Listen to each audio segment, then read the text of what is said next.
Happy Monday, folks. This is Toby Tompkins, and I am wishing you a happy Monday. This is Toby Talk number 20.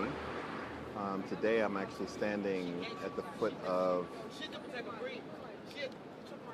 the Harriet Tubman statue at St. Nicholas and Frederick Douglass intersection, right at 122nd and Frederick Douglass.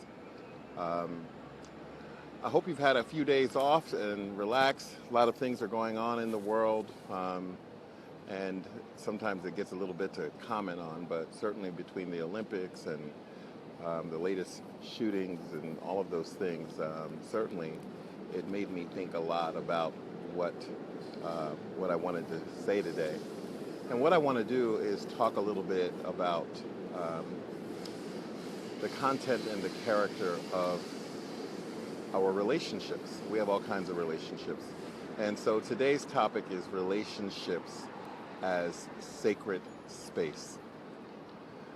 So many times, and I know, I can even say it in my own life, it feels like myself and a number of the people around me have lives filled with chaos, filled with drama, filled with angst or turmoil or conflict, oftentimes not necessarily caused by any particular thing, but sometimes by the thoughts and actions and unmanaged emotions that people have.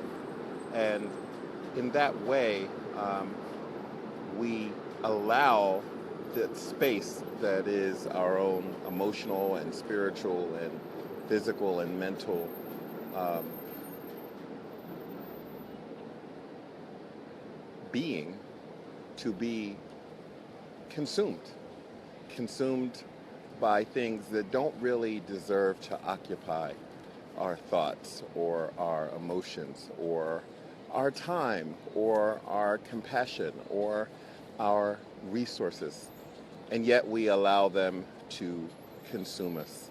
And so thinking about the relationships that you have as sacred space means that you begin to protect those things, those spaces.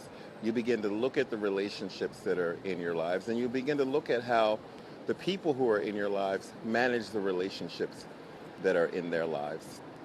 Um, you can often hear whether a person is treating first and foremost, the relationship that they have with their own space and time and energy and agency in a sacred way.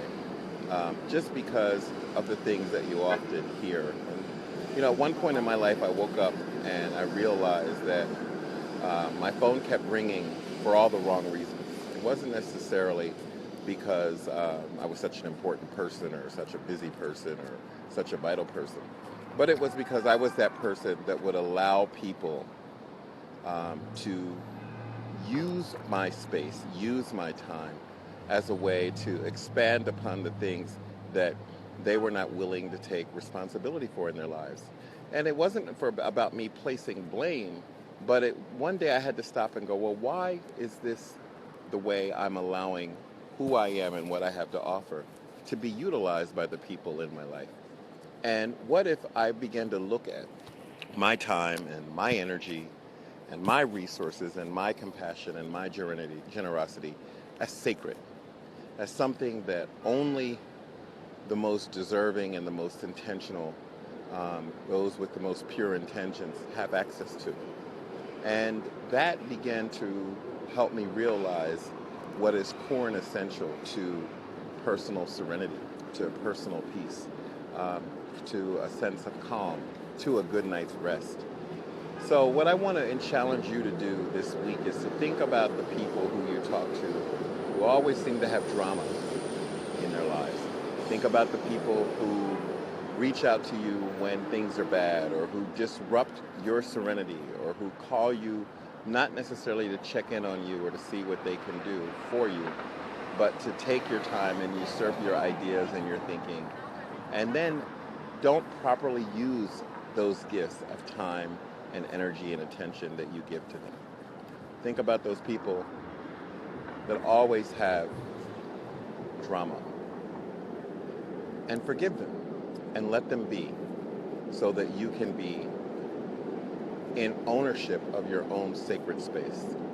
So, relationships as sacred space, that's my message for today. I hope it resonates and hits some of you. We'll talk again on Wednesday. Until then, if this message touches somebody or it touches you, let me know and pass it forward. Take care. That's all I have for you. Love you very much. Toby Tompkins. Bye-bye.